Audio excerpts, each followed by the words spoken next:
Yeah. Step in the circle, queens rise and glow. We talk truth, let the inner light show. Real ones link, we ain't moving alone. Faith, fire, purpose, built in the bone. Mind on mission, heart stay aligned. Sisterhood strong, power redesigned. Checking in weekly, spirit refined. We break through the noise, wisdom divine. Hey, Sisterhood check-ins happen to light. God in the light, though, we fight the good fight. No mask, no shame, come as you are. From broken to bold, yeah, we're raising the bar. Sisterhood check-ins happen to light. This ain't just talk, we walk with the word. Faith in motion, fly like a bird. Every episode is spark, get back on your feet. Let clarity, power, purpose, peace. Chains fall down and the cycle cease. Every queen tuned in, know you belong. You're chosen, equipped, and spiritually strong. Sisterhood checking, vibe don't lie. Built from the pain, but we rise so high. In the middle, we fight the good fight, no mask.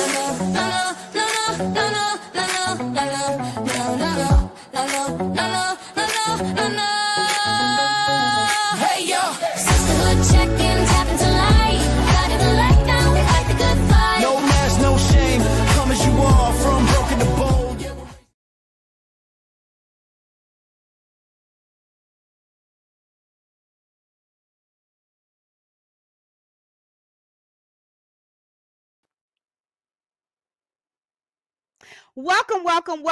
Welcome to Sisterhood Check-In. I'm your author and coach, Nadira Lewis, and it is Friday. Woo!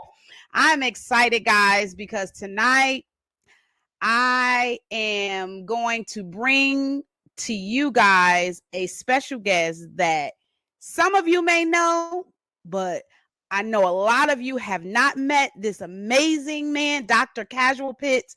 He is a kingdom entrepreneur doing amazing things out here in these streets.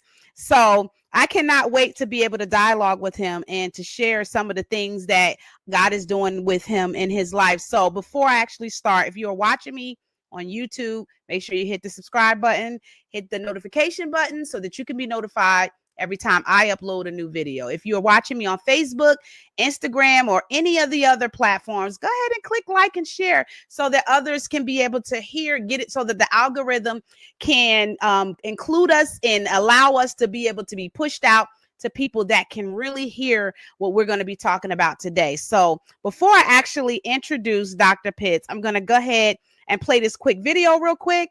And then when I come back, we'll have Dr. Pitts right with us. I'll see you after this. We are living in a time where true wisdom is rare. We have all kinds of opinions, voices pulling us in different kinds of directions. But where is the clarity? Where is the counsel from the Lord? Wisdom is not just about making good decisions.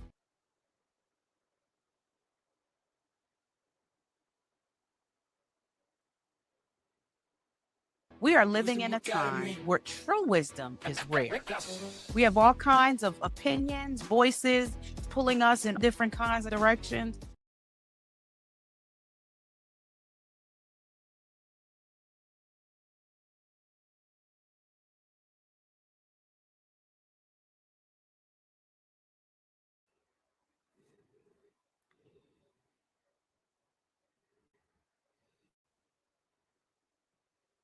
Okay, so I tried to play this video. I don't know if you were able to see it. Were you able to see it on your side, Dr. Pitts?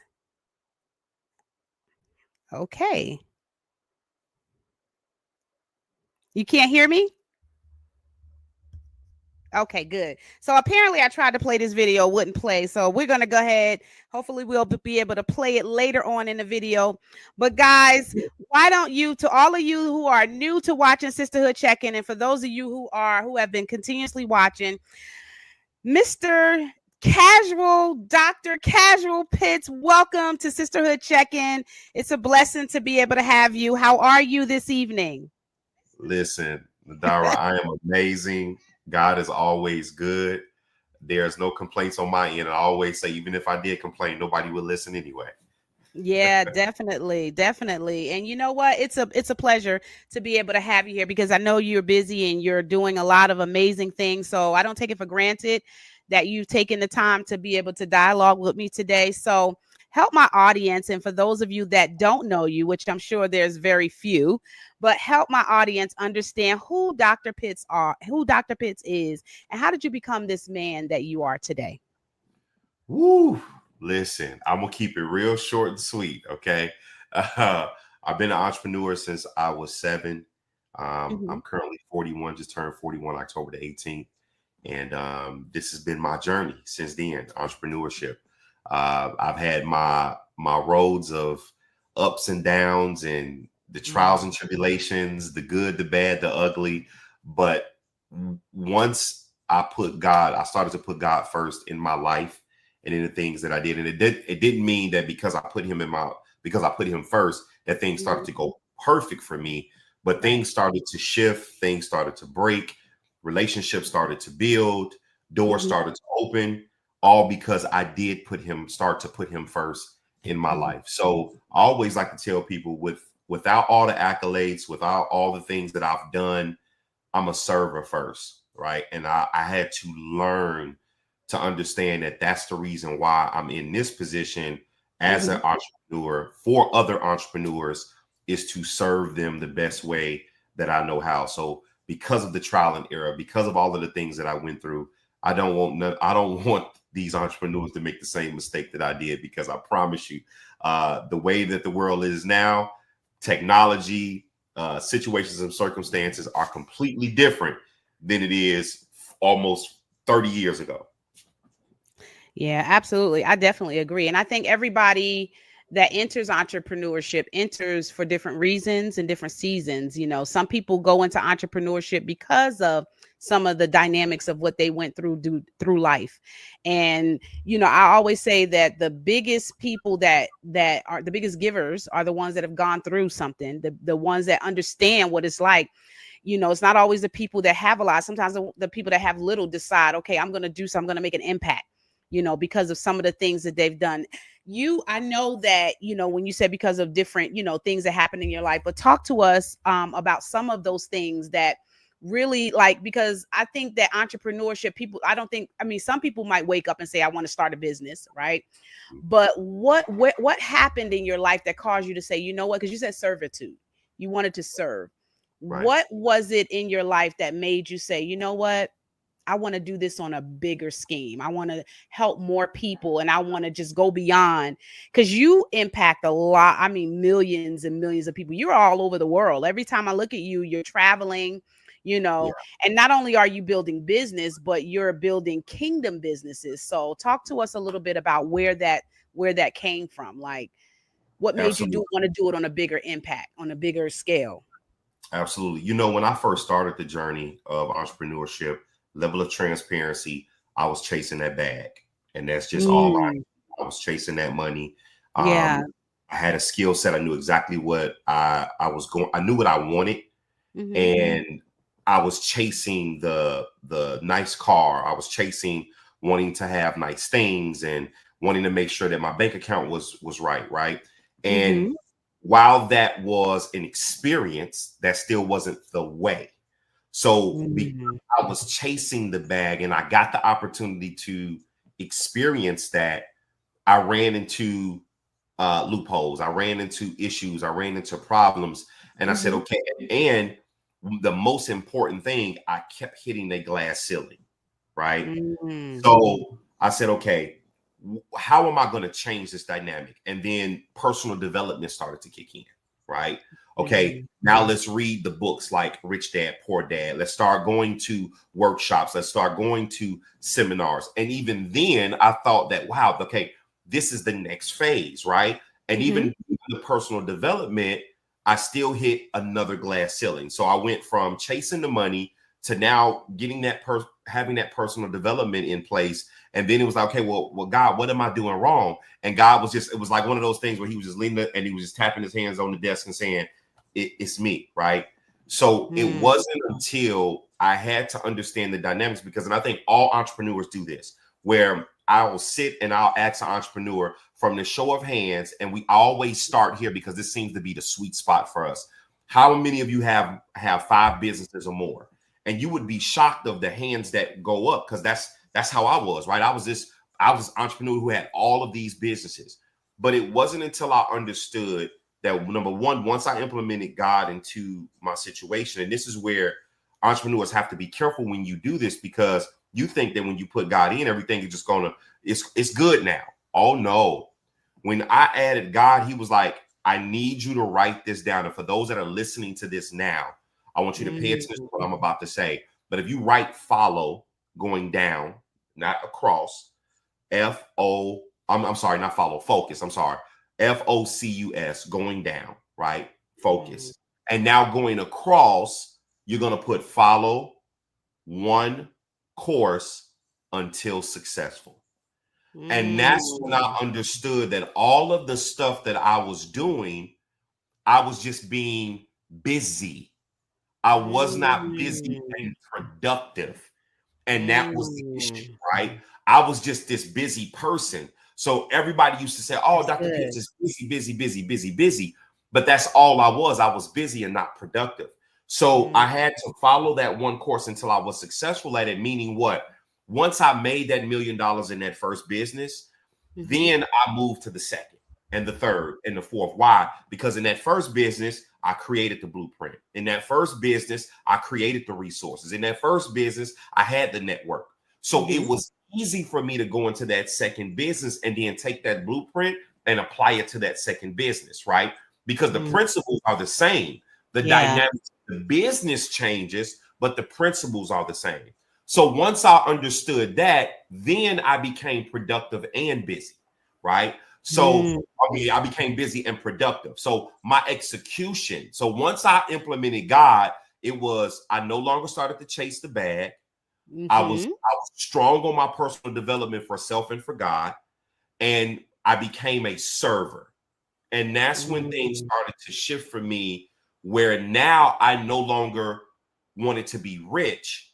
I wanted to be wealthy, right? And then once I understood what wealth was, now I'm in the season where now I'm starting to build dynasty legacies, right?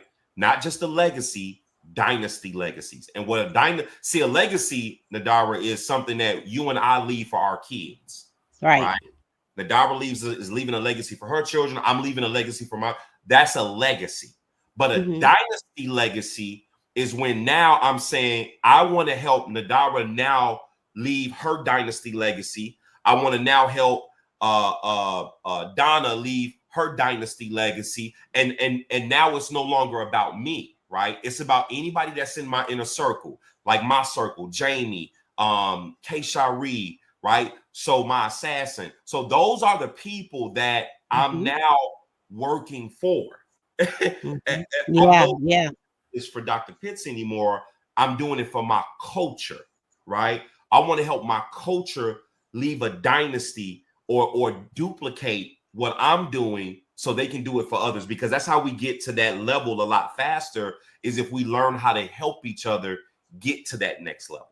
So yeah, I definitely agree. I think I like the way Myron Golden says is that it's important for you to be, do, have. And I think what happens is, even in entrepreneurship, there's this desire, this overwhelming desire to do and have. I want to do something for people. I want to do something, but not realizing, and you said something that was important, the personal development. I think personal development is critical, because you can't, if you're not developed in certain areas of your mindset, when it comes to why you're doing what you're doing, then what happens is your identity begins to get locked into what you're doing. And then when people pull you to the side and they ask you questions that have to do with your why, then what happens is people get lost and they're like, I'm just doing this. And so when you ask people, who are they? The first thing they say is, I'm a nurse, or I'm a mom, or I'm gonna do this. I'm a this, I'm a that. But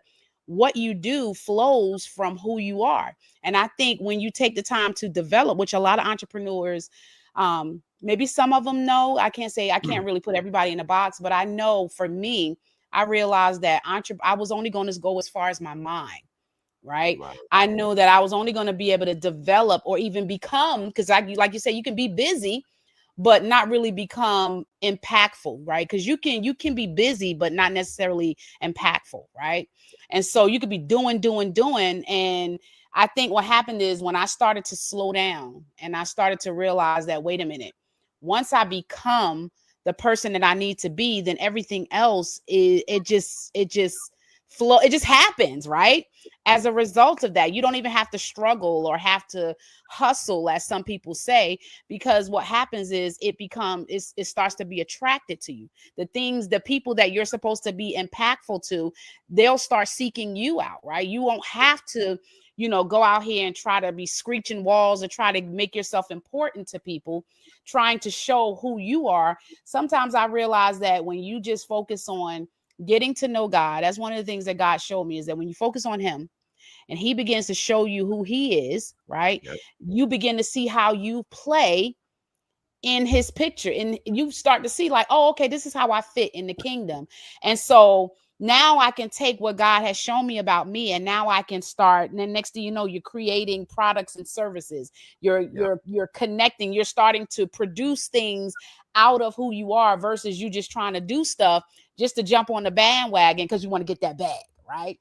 Right. And you might get that bag, right? But most people who are getting the bag without doing this first, and I talked about this several times on the podcast, is that in the world, they tell you to just go after your goal, go after your goal, go after your dreams, go, right? The problem with that is most people who go after their dreams first and go after their goals, they do go and they get there, right? But some of them lose their mind on the way. Mm-hmm. Some of them, the money literally destroys them. It destroys their family. Yeah. And God started to show me recently, 2 years ago, when you seek after him first, right? When you seek first the kingdom of God, then everything that you need will be added to you. Now, that doesn't necessarily mean you just sit back and everything falls in your lap. It means Right. that things begin to align. When you begin to align with the will of God for your life, then he shows you how to take that plan. And that's where entrepreneurship comes in. Because Mm-hmm. now you're taking that plan that he's shown you, and now you're taking it and serving your gifts through your gifts and talents to the world. Absolutely. 100%. Yes. 100%. I think the story that I've always admired when I first met you, you talked about when you first started entrepreneurship with your dad. And I thought that was so amazing, because you tell us the story of Yeah. how when you were younger, and I think you said you were living in New York. I think was it in New York? And you were Yeah. talking about that was like really interesting. Share with the audience of what that experience was like, because that was pretty funny. Yeah, that was it was a change in my life, right? My dad, Yeah. I worked with my dad. He was, back at that time, rubber roofing was a thing. Okay. It was a solution to mobile homes, where my dad would put rubber roofs on mobile homes. And we did this one job. It was a really extensive job. And my dad paid me $500 for this job. So he handed me $500. Now I'm 7 years old and I got this $500. I'm saying to myself, okay, so what I'm going to do with all of this money, right? I didn't want to buy shoes. I didn't want to buy clothes. I thought about, well, wait a minute, candy store, like dynamics of my friends not being able to go to the candy store. I'm like, well, man, maybe I could be the candy man, right? Maybe I could be the candy man. So I opened up my own candy store at 7 years old. I had a black card table. I would sell candy outside. And I did that from 7 all the way up until I was 9. And then that's when my dad got a building where we lived at the bottom level. I'm sorry, we lived at the top level, and the bottom level was like a storefront, right? He was using it for storage. And I say, well, Dad, listen, let me get the bottom.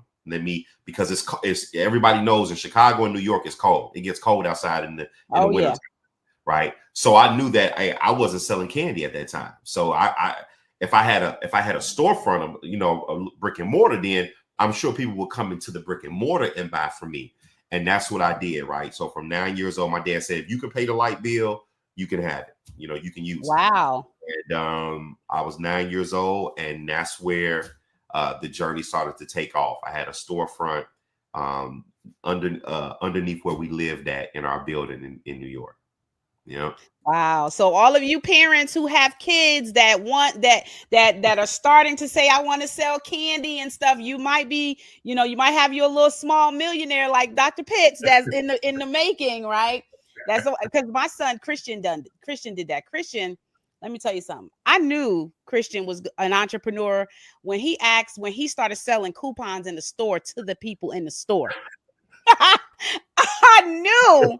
I was like, oh yeah, he's an entrepreneur for real. Cause he would be Right. like, when he was like 14, he was like, Mom, I want to have my own phone. And T-Mobile had the kids plan at that time where I think it was like $25 a month for unlimited talk and text.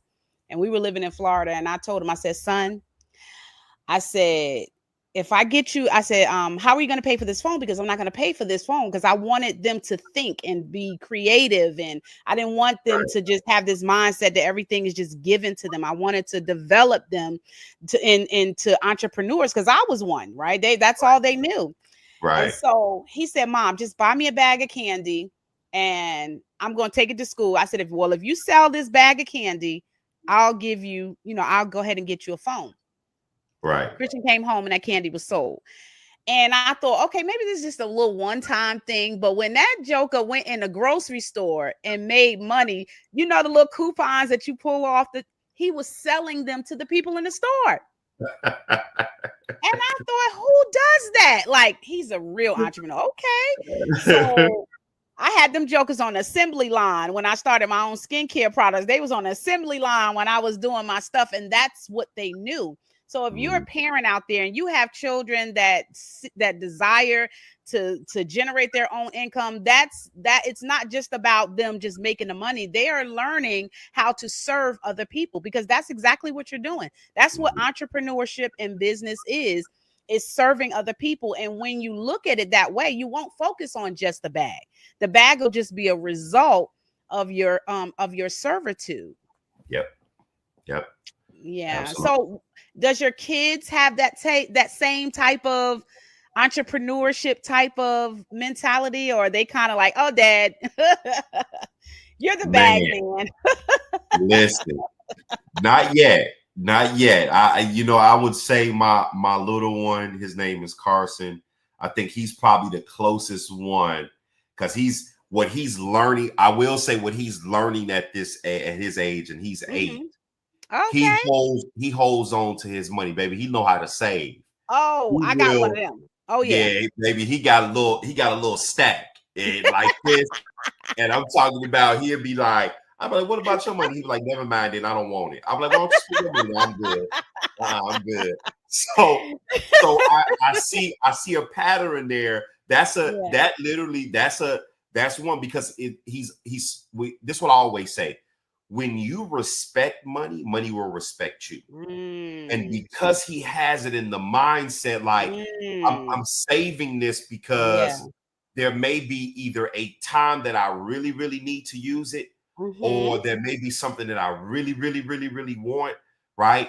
And those kind of behaviors create investment opportunities, an investment mindset, yes, I agree, a longevity mindset. So it's cute that he understands that. Right now it's about directing him on how to get more of that, right? So I'll itch and say, hey, if you do this, I'll say you want to make some money, and he's always open to that, right? So so because he has that mindset of wanting to make more, I'm sure that he'll catch it. He'll get a rhythm of really finding out what it is that he really wants to do. But right now, I'm glad that he's enjoying 8 years old because he's doing something that I didn't get a chance to do, which I don't regret it. If I did it all over again, I would do the same thing that I did.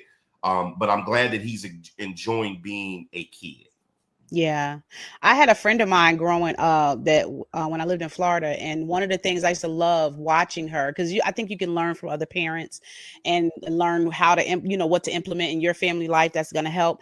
And I saw her do something with her kids that always stuck with me. And she said, she would tell her kids before you get anything new, because she was teaching them not only the importance of managing their money, but she would tell them before you have like everything you have in here, let's learn how to give away what you have before we get something new. And that was her way of teaching them servitude. So it doesn't matter. You don't have to, you can do this on any level, right? You teaching your kids about servitude, because I think that changes the dynamics of how they see money, right? Because if they see money as, because they'll see it from a lack perspective where, we don't never have, we just this and this and that, or they can see it from a perspective as money is used as a tool to help serve other people. It's a tool. When you look at it as a tool, then how you manage it and how it's totally different, right? You're not hoarding it for yourself, right? You're not taking it and only thinking about you. When you know it's used for a tool, then it's easier for your kids, because they haven't developed that mindset when they're young to really know a whole lot about hoarding. They just know, okay, they're naturally giving, right? So if you teach them how to use it as a tool, then they'll grow up with the mindset of, okay, I've been doing this since I was a kid. I'm seeing my parents, my dad's doing it, my mom's doing it, giving things away, and it creates a sense of generosity, because I think that's the part of entrepreneurship that we don't really talk about, right? We talk about the making the bag, right? We don't talk about the character development that comes as a result of that, because you got a lot of arrogant, wealthy folks, right? Man. Arrogant, wealthy, and then you have some people, and you got some arrogant, poor folks too, right? Yeah. It works both ways. And Yeah. I like the way that you said that wealth is, you learned the difference between wealth, because wealth is not the same as riches. Now you can have riches, but when I'm teaching my girls now at a young age about what that actually looks like in their form of understanding, so that they're not having the mindset, because we grew up from up north. You know how it is. You grew up in New York, right? We got that go get it, that grind mindset, right? And I don't want them to feel, I don't want the bag to be the thing that's on their mind. I want them to be thinking, how can I serve other people? And as a result of that, it's going to produce the bag, right? Then they can get out of that hustle for a dollar mode, because folks be hustling you. It ain't got to be a lot. They'll hustle you out of $5-10. Yeah. Yeah. Absolutely. They sure will. They sure will. And, I think too, individuals really need to understand that, there's a massive difference, because I get it all the time with Dr. Pitts. What's the difference between rich and what's the difference between being wealthy? Well, rich means you can buy what you want today, right? That's what rich means. Rich means that I can buy whatever I want today. But wealth means that you can buy, let me rephrase it different. Wealth means that you can walk away, build a legacy, and your money works for you long term after you stop working, right? So I can do something so powerful one time, right? And never have to work again, because that one thing that I've done will now pay me for a lifetime. And I'll give you the example of those particular wealthy individuals: Amazon, Walmart, McDonald's, right? Those are wealth builders, right? So I'll give you guys a quote to take with you. And it's: being rich is about your income. Being wealthy is about your influence, your freedom, and the legacy you leave behind. Don't just chase money, build wealth that outlives you. Right? Build wealth that outlives you. That's really good. And I think that you have to be a selfless type of person to even think like that, right? Because especially most people, especially in our culture, we're thinking about what we have right now in the moment, right? And I'm starting to see now that, there are a lot more of our people that are getting educated. They're getting nowadays it's a lot easier to make money, right? And to be able to do those things like create wealth and longevity and things like that. Where back then, when we were growing up, we didn't really, they had what we call old money, right? And so it was like to them, it was like my grandfather worked 50-40 years, and bought this house and worked, and waited for their pension and stuff like that. Now you got young millionaires rising up before you, everywhere you go, because there's so much knowledge that's out there that's helping. I think one of the biggest things that's not talked about either is the stewardship, because we got a lot of people building, wealth, and we got a lot of. I was watching this lady, and she talked about how she was homeless and how she had just started her business in the t-shirt industry, Okay. and she said she had made like $1,000 in her first week, and she had got evicted out of her home. And she was thinking like, oh man, I just started to get my business going and now I'm evicted. So she put all of her things in storage, and she said she saw another family that was in there and they were living inside the storage. And she said she started to realize, man, there's always going to be somebody that's going to be worse than me. So that encouraged her to keep going, because she was like, man, I'm evicted. My business is just developing. She said she would just turn on TikTok and she would just talk literally all day and literally just, and just pray that people would give her gifts and stuff. And she said, then out of the blue, she realized like, okay, if I'm going to do this, I'm going to go hard. And I'm going to, because I have to think about my kids.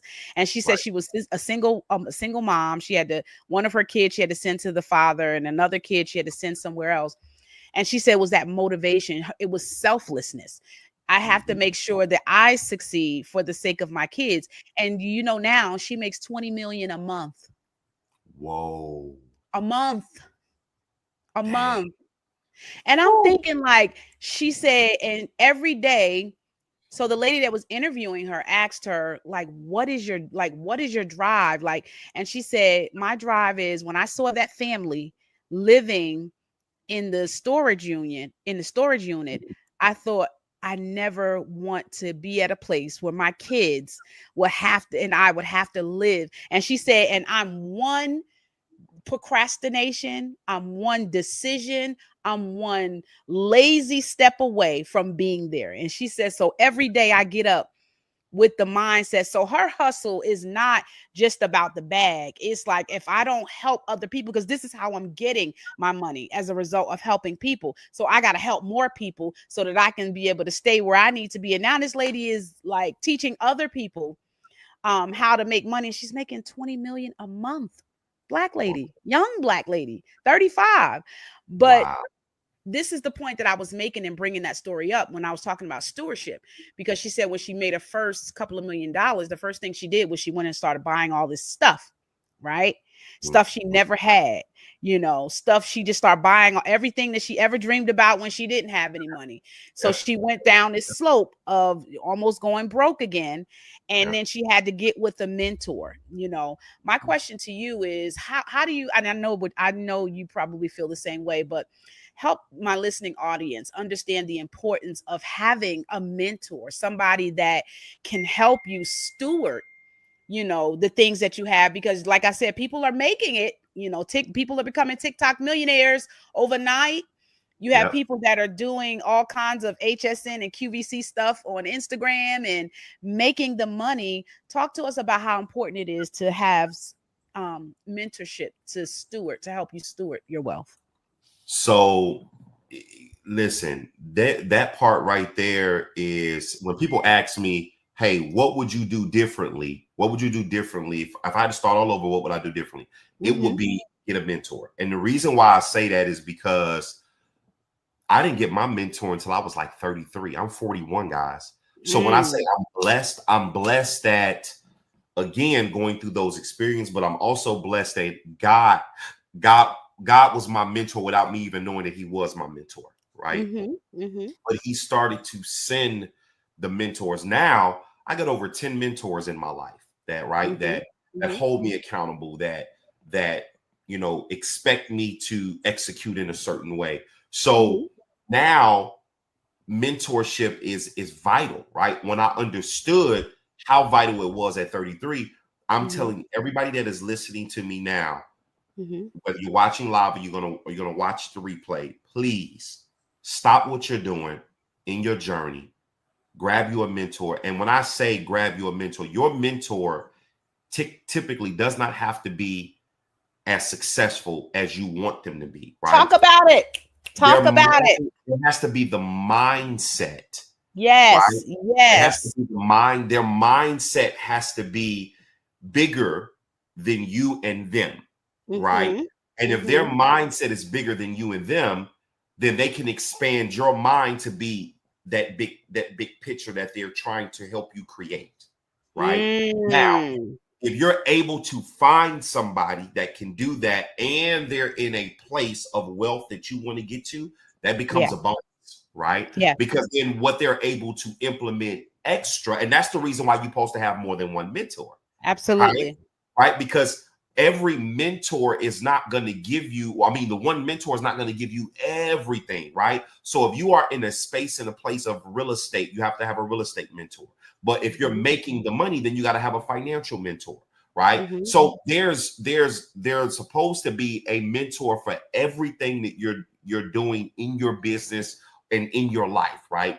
A relationship, supposed to have a relationship mentor, somebody who can help you navigate through those areas. So it is vital, guys. Please, if there's anything that you can do differently in your life, I'm a mentor to many. So I'm grateful. I'm grateful that people are looking up to me. But remember that when you get a mentor, to become a mentor, understand that you're taking on a level of responsibility, right? And in that level of responsibility, you got to have somebody that's going to hold you, that's going to have that accountability to hold you against, right?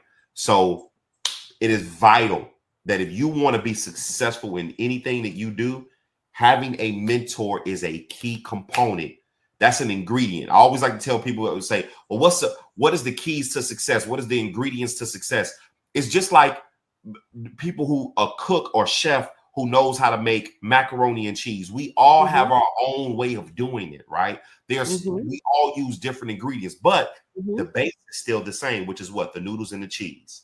That never changes, right? It's noodles and cheese. That's like, now everything else as far as for your seasonings, like your milk, your butter, all that, those are all different ingredients. So what am I saying to you? That success has different ingredients. One of the key ingredients, mentorship.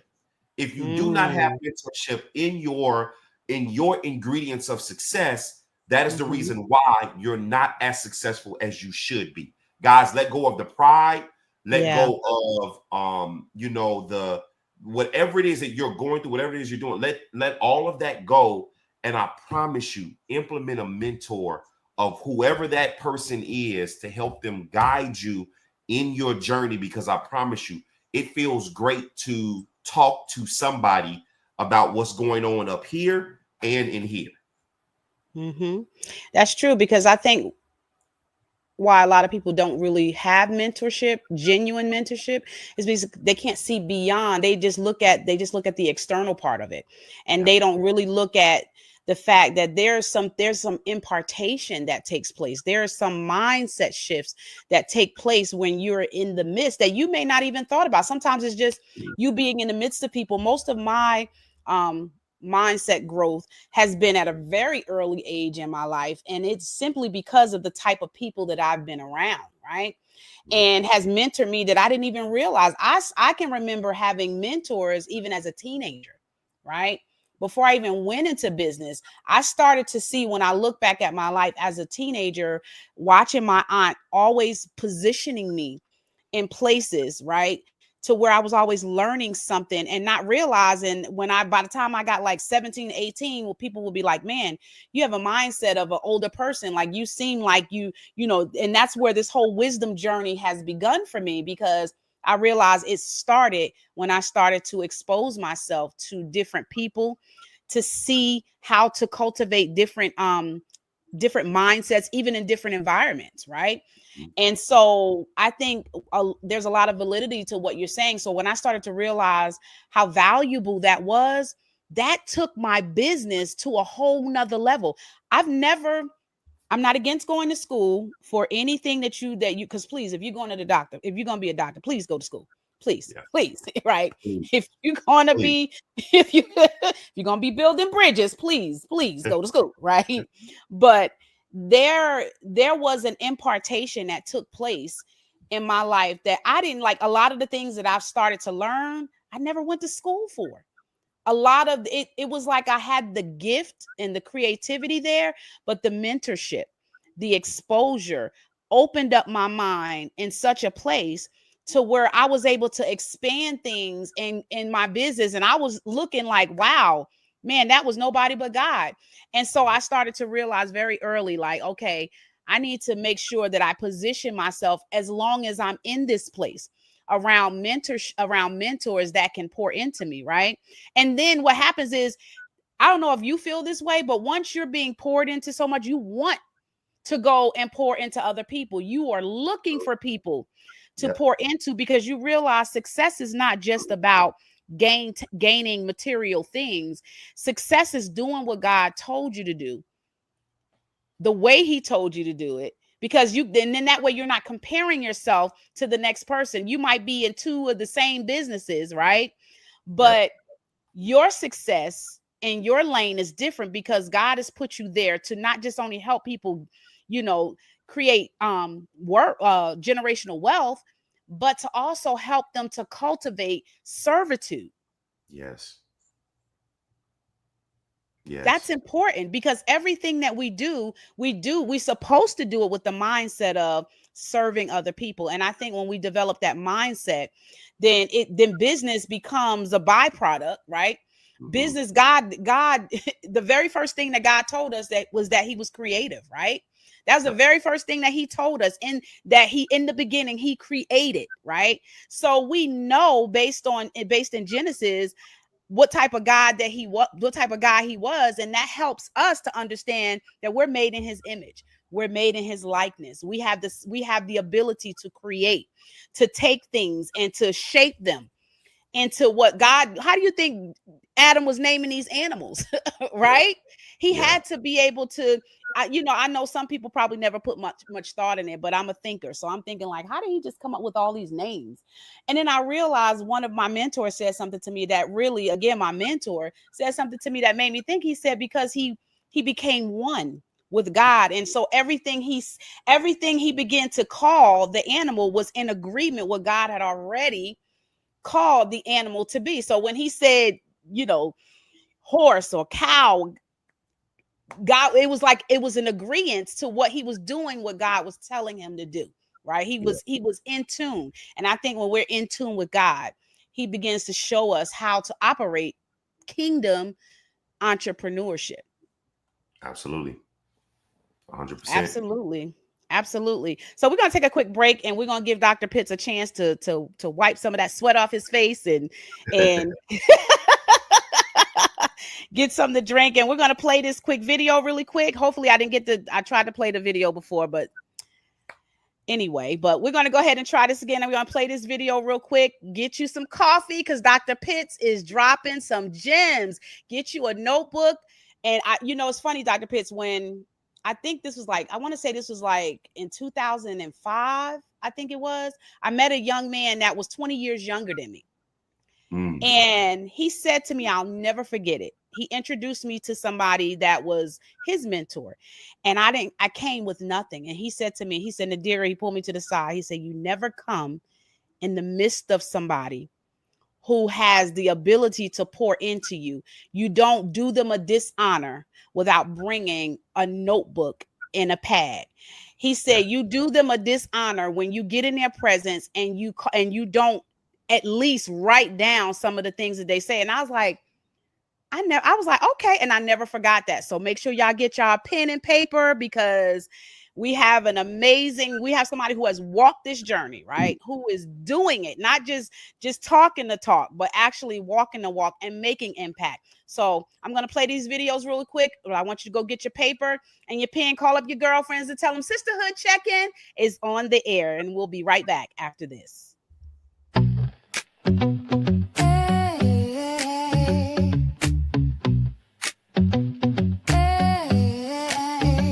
Step in the circle, queens rise and glow. We talk truth.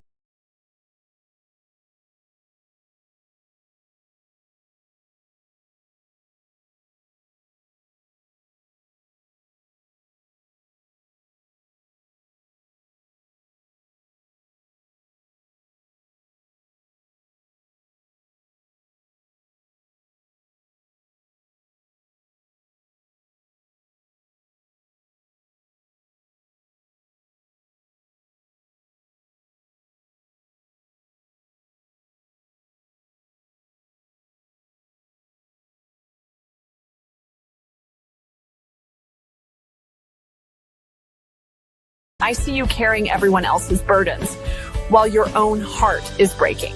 Don't Die in the Storm isn't just a book. It's permission to put yourself first. I felt lost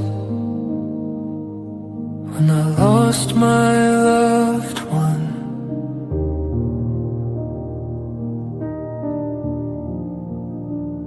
I felt hopeless and didn't know where else to turn.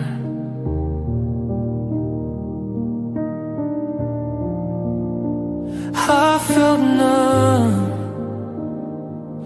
because of the pain. I didn't want to talk to anyone. Nadira speaks, her voice carves the air. Proverbs painting pictures, stories laid bare. She moves mountains with the flick of a prayer. Lessons of the word, truthfully.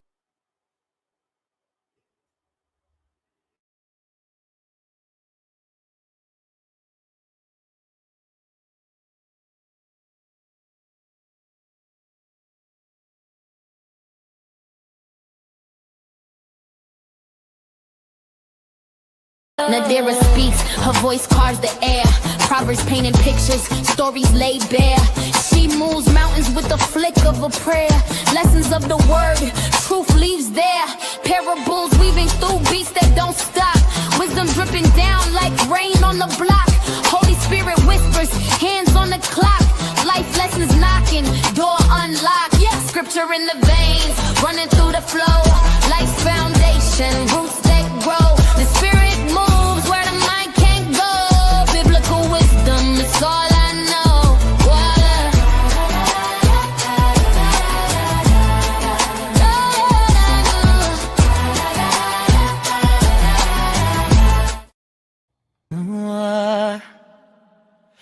Areola joy, let it cover my soul. Let the scent of redemption make my heart whole.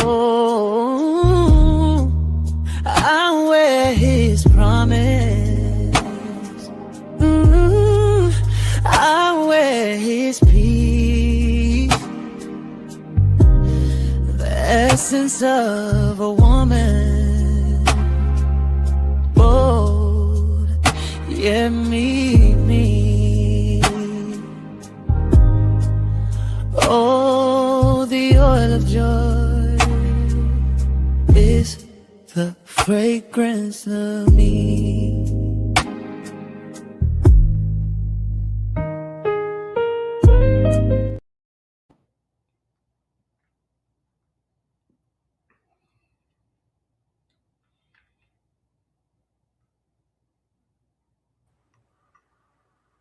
All right, and we are back here on Sisterhood Check-In. I don't know if you guys saw all the commercials. It was running slow on my end, for hopefully you were able to see it.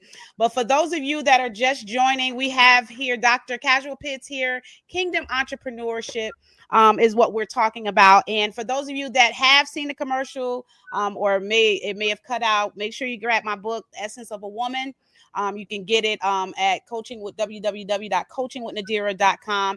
And Dr. Pitts has also written a book, which if you look down at the bottom of the screen, he's doing pre-orders for his book on email address to God.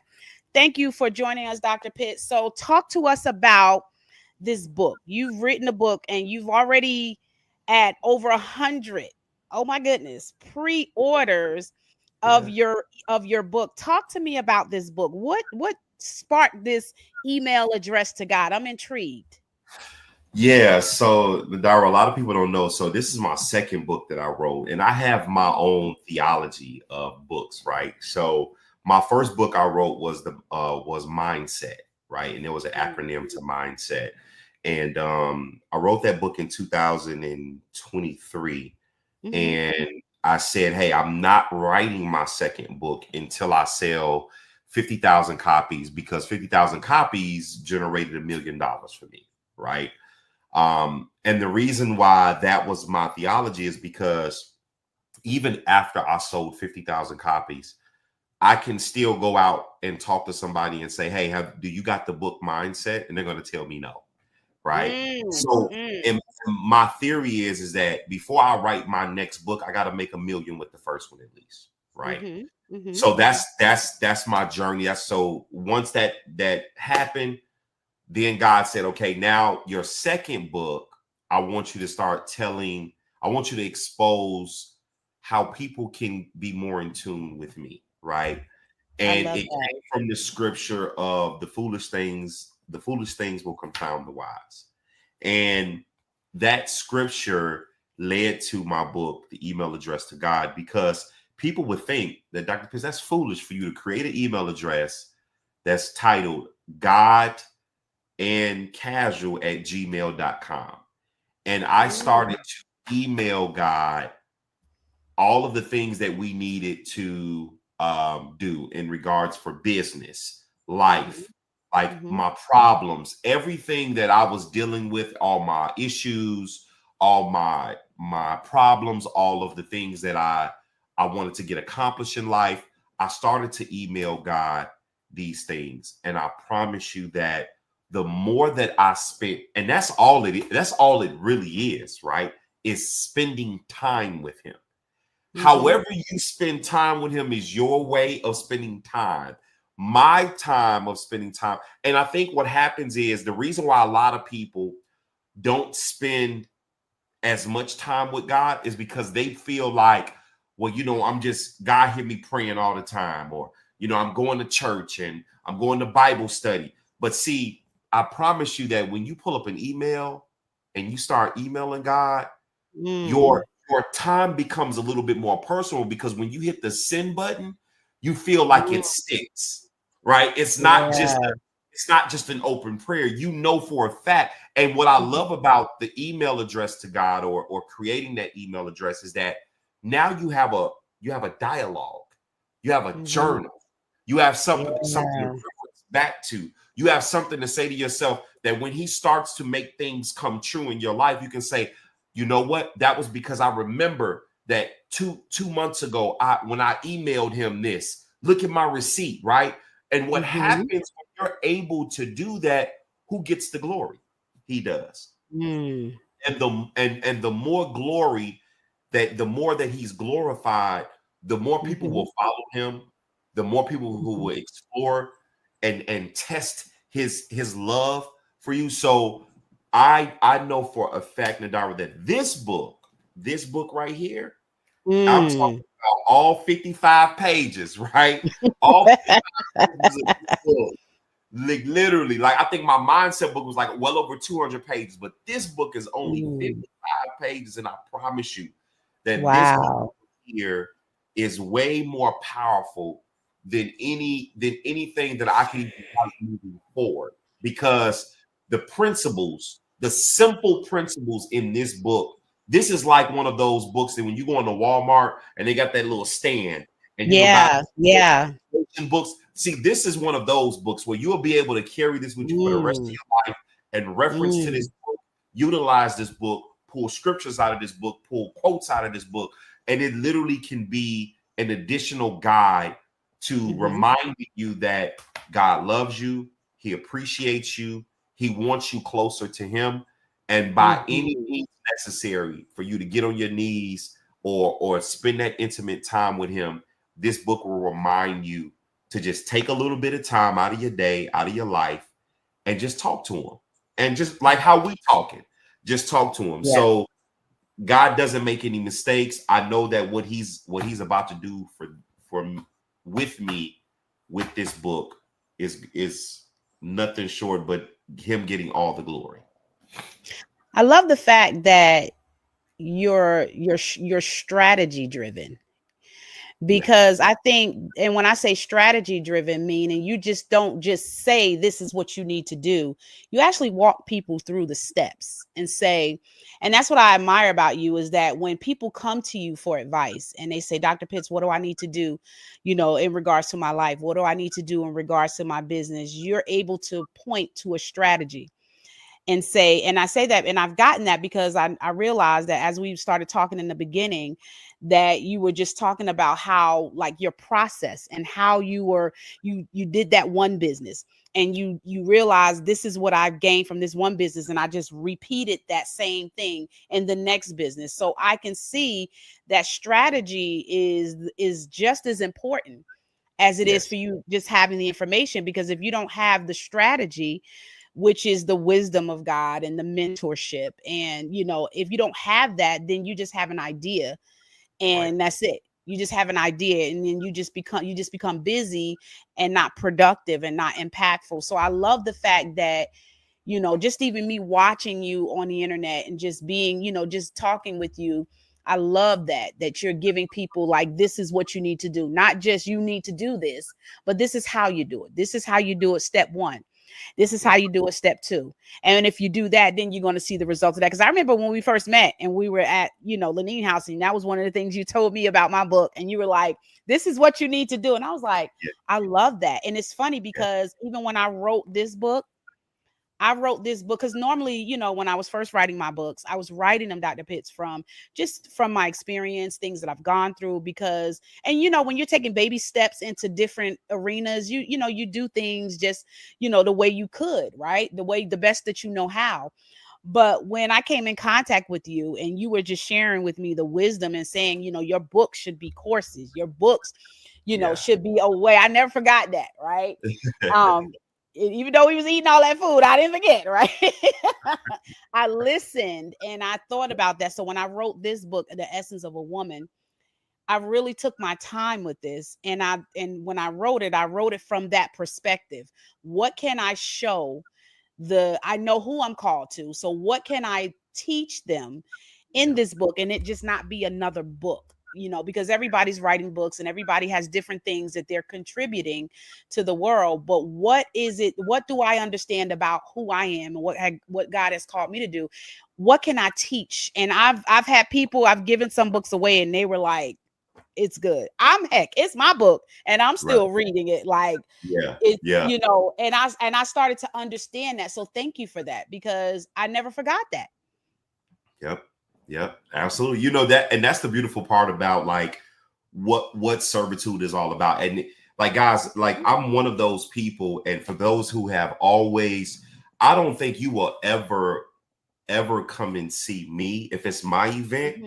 You will never ever have to worry about coming to see me and paying thousands of dollars to get in the room with me, right? Because the information that I'm giving you, hey, if you took the time to probably go and sit in YouTube University or Udemy or whatever the case may be, you probably could find some of that information, right? So I'm not going to charge you thousands of dollars. That's not the cost for that, right? The cost of a ticket to come and see me, if it's $100 ticket, it's not even the cost for me for me to give you just me, right? It's not even, that's not even for my time. It's not even about my time. That's what I was looking for. What the cost is for is it's an investment for you. It's for you.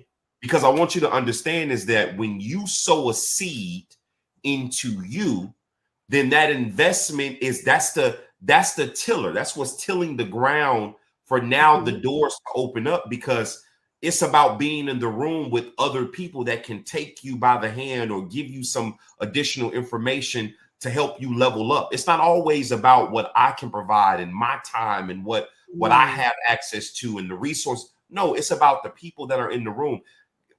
And Dara, I can tell you right now that everybody knows this, right? When you see me, you see Jamie. Jamie is probably, when I say she's so resourceful, she's resourceful, right?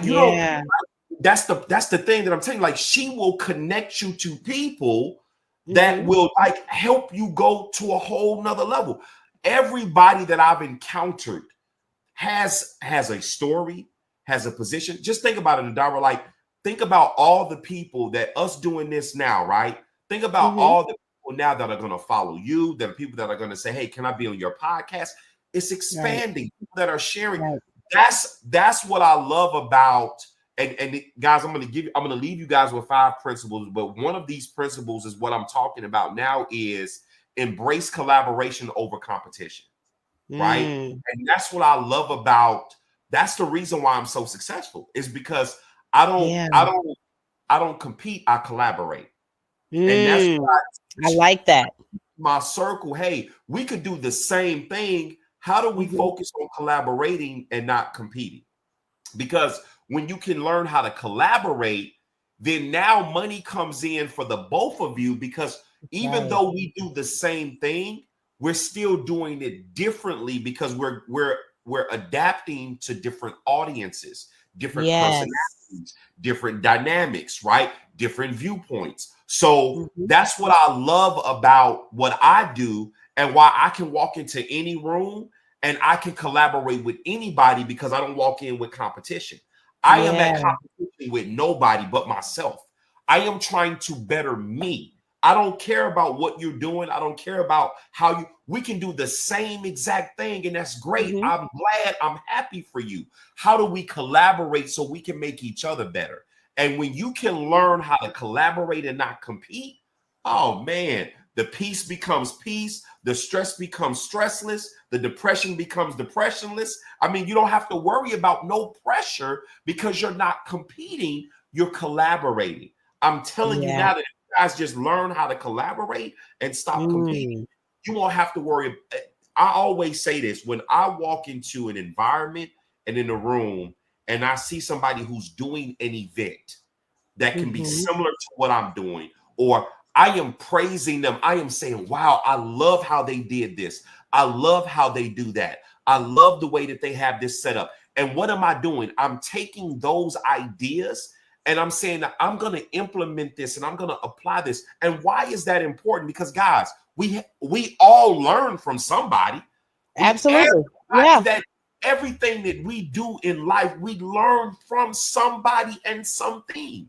So it's always when you can, and I think the problem is that when you guys don't learn how to praise when somebody is doing something.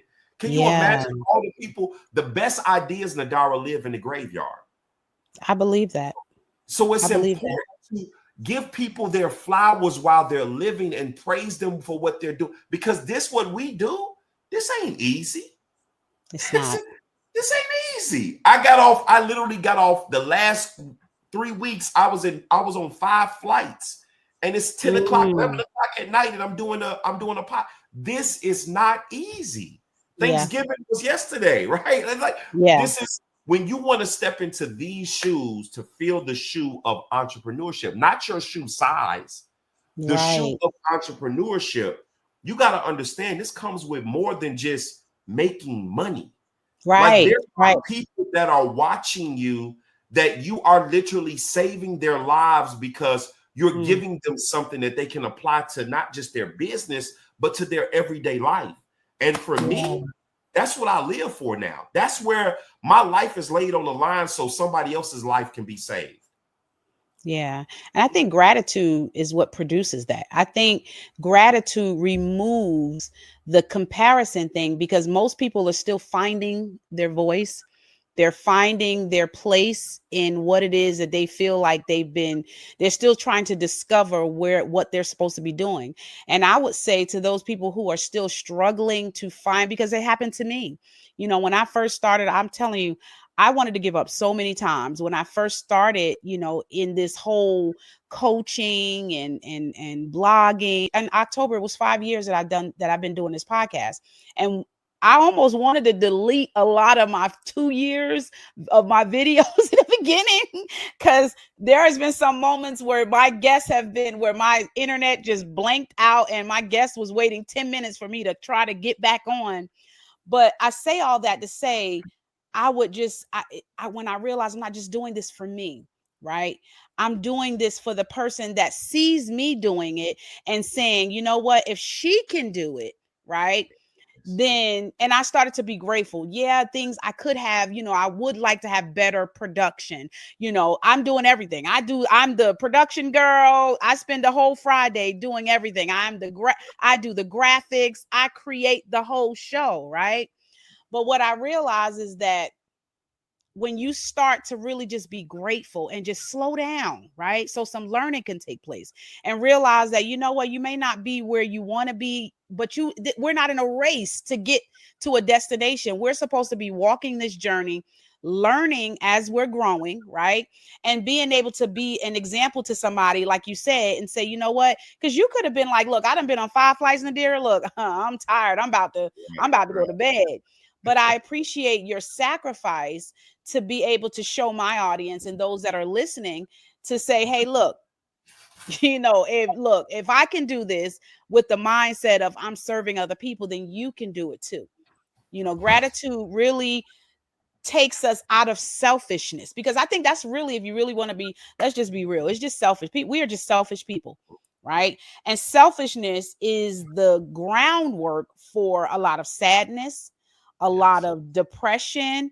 And I'm not talking about clinical depression and things that are happening. I'm talking about sometimes we lose, especially here in America, right? We have so much and yet lack so much gratitude, right? That we don't know how to be appreciative of what God has already given us, but yet we always asking for more. Right. I want more. I want more of the bag. I want more. I want the bigger house. I want this. But what are you stewarding right now that's in your hand? One of the, I had started partnering with God. I created a framework, and it's called the Wisdom Framework. And that Wisdom Framework, stewardship is a part of that framework, because I feel like it's important to learn how to manage before you start wanting more. Manage what you have. Let's make work what's in your hand, right? Because at the end of the day, when you think about the parable of the talents, it was always about stewardship, right? And what did God say to the one person that had the one talent? He called him wicked, because he didn't even have a lot of time. He had one, and God called him wicked, right? Because he wasn't even smart enough to take his one gift and put it in the hands of somebody that can multiply it. So at the end of the day, it's selfishness. Entrepreneurship, in order to be able to pursue entrepreneurship, you have to have a selfless mindset. But in order to get to that point, you have to be grateful for where you are. Absolutely. And you know what, Nadara, just so I a lot of times, and this is what I love about this, where I'm at in my life, right? I'm gonna one of the things I've learned that the churches are missing is that they do a lot of talking and they don't lead by example, right? And what I mean by that is examination, right? Examination, being able to showcase, show us what that looks like live.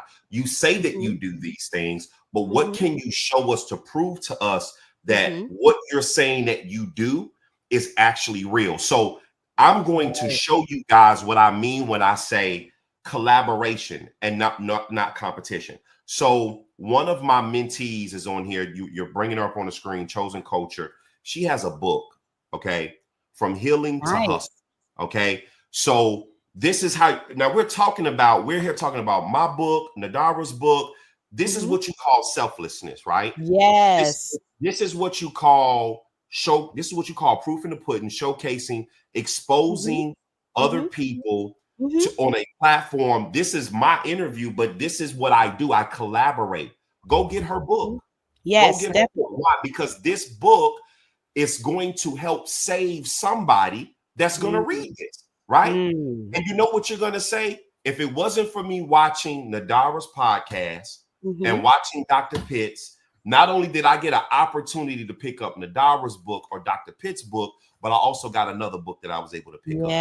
So go pick up this book. This is what I mean when I say learn how to collaborate.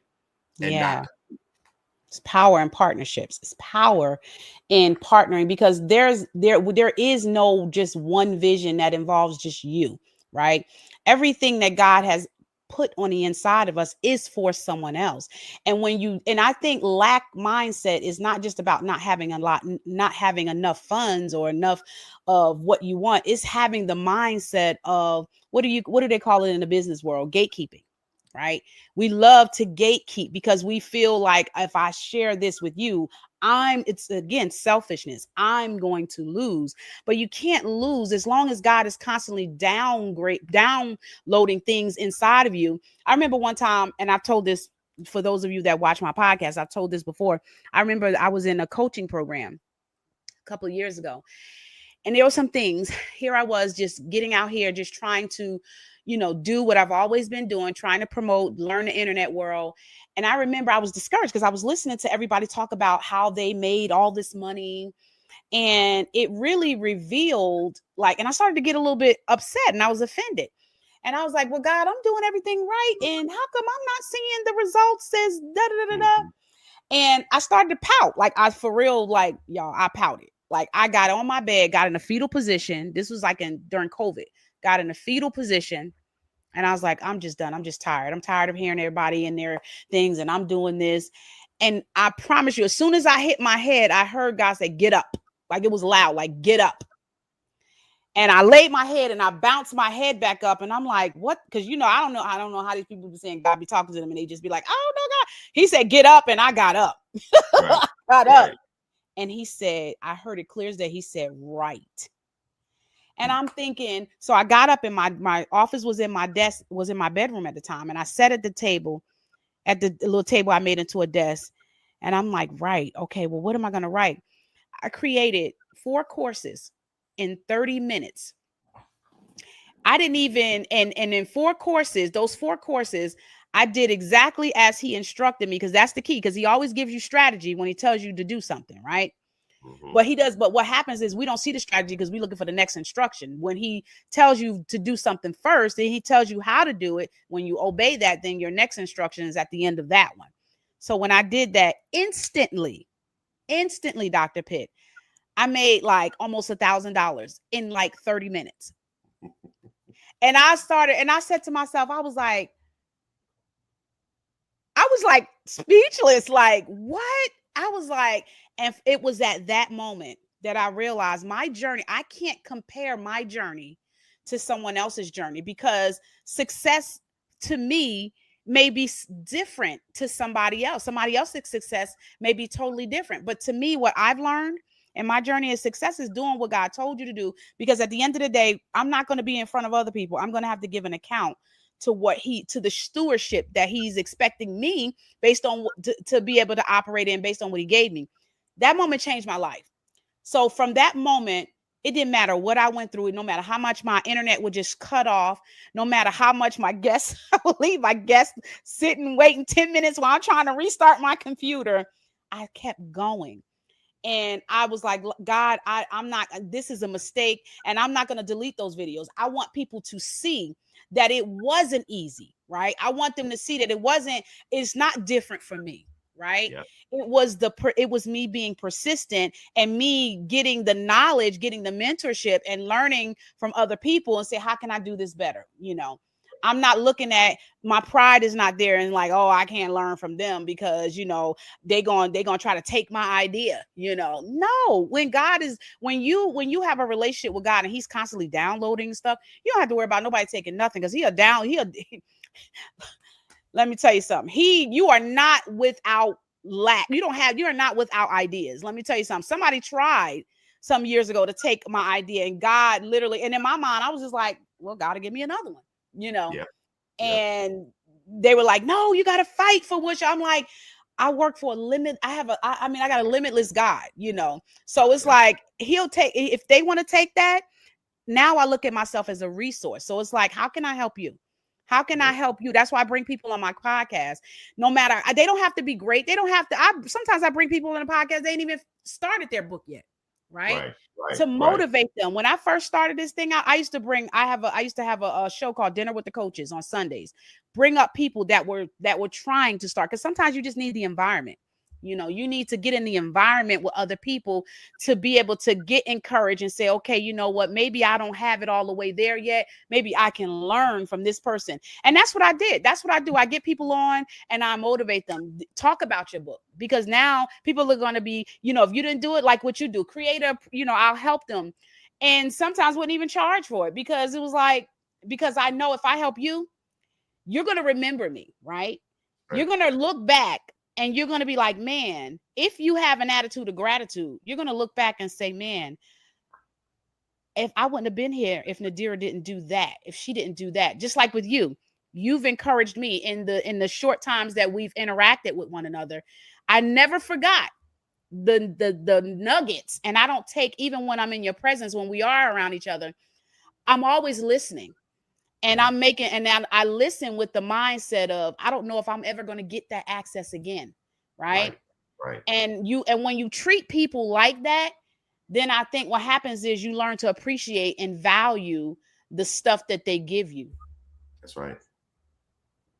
That's right. Absolutely. So I'm just like, Dr. Pitts, I could talk to you all day. I'll tell you, you have really just, it's like, you know how you be around people and they just stir up stuff on the Yeah. inside of you. And I love that, because I can promise you, by the time we get off this thing, I'm probably going to be at my computer doing something else, and I love being around people that's why I wanted to create like an entrepreneur table, like, because I think entrepreneurs can stimulate one another. You know what I'm saying? When you start to bounce off, you might have been fearful.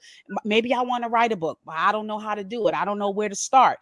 You may not have thousands of dollars, because some people charge, astronomical amounts of money to be able to start it. And it's neither good or bad, because everybody's value is different. Right. But I think when we get around other people and we do things like this, create, having conversations, it might encourage somebody to say, hey, maybe I need to just step forth. Maybe I need to do this. If you're watching and you have an idea, you have something that you want to do, just step out on faith, get around people that can motivate you and stimulate you and help you and give you strategy, because Dr. Pitt's given strategy. This is what you do, right? That's important, because if you don't have strategy, then all you have is just an idea. We know, ideas don't just manifest themselves. You have to do the work. Entrepreneurship is not for the faint at heart. No, it is not. It definitely is not. Definitely. Did you have any final words, Dr. Pitts, that you wanted to, because I know, you're a busy man. I know you're probably exhausted, and I want to respect your time. Do you have any final words that you want to say to our listening audience that can help them in becoming a kingdom entrepreneur?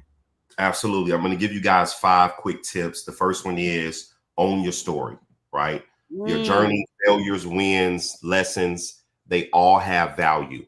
Don't be afraid to share it. Why? Because someone needs to hear your realness and understand that, okay, I'm on the right path, right?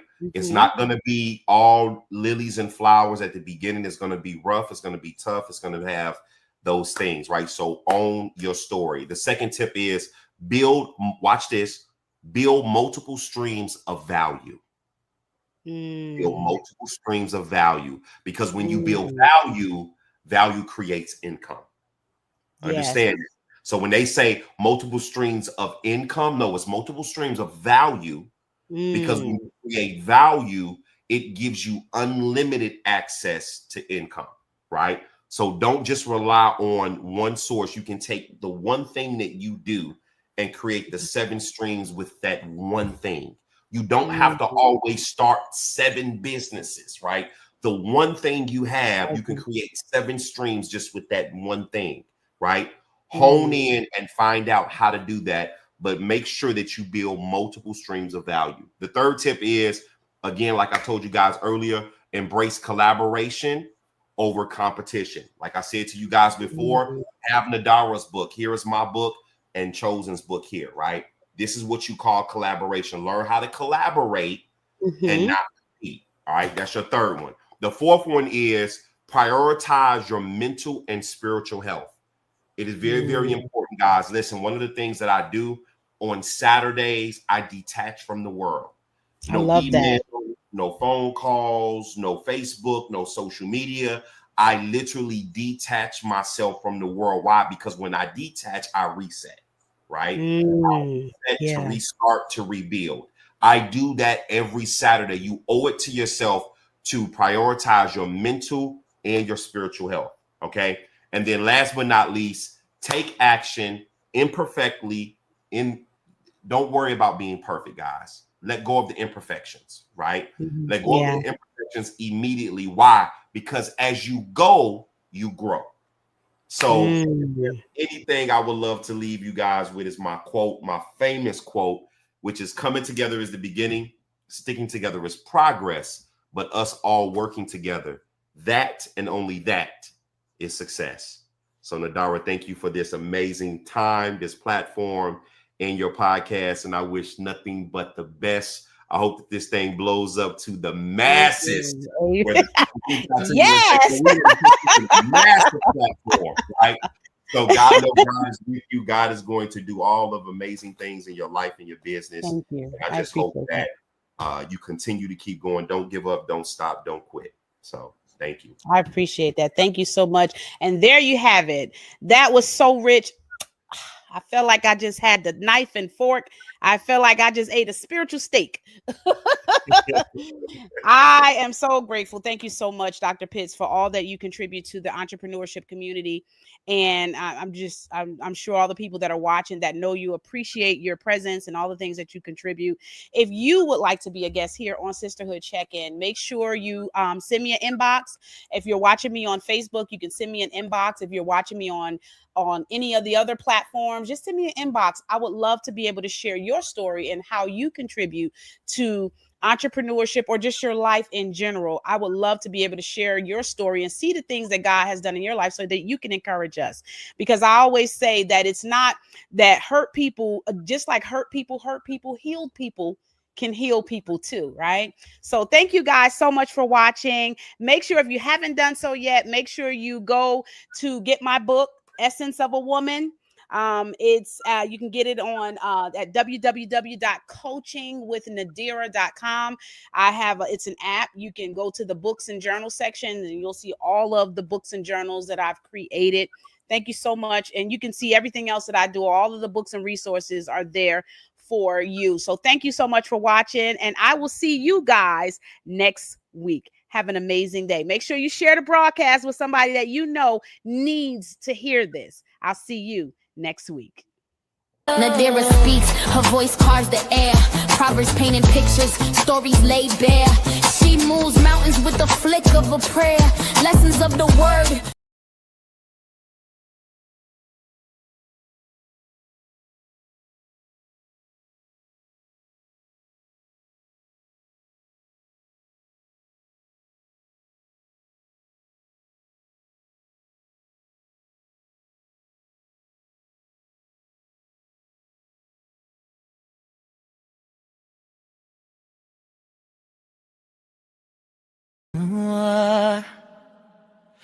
Eddie, all of joy, let it cover my soul. Let the scent of redemption make my heart whole. I wear his promise. I wear his peace. The essence of a woman, bold, yeah, me. Oh, the oil of joy is the fragrance of me.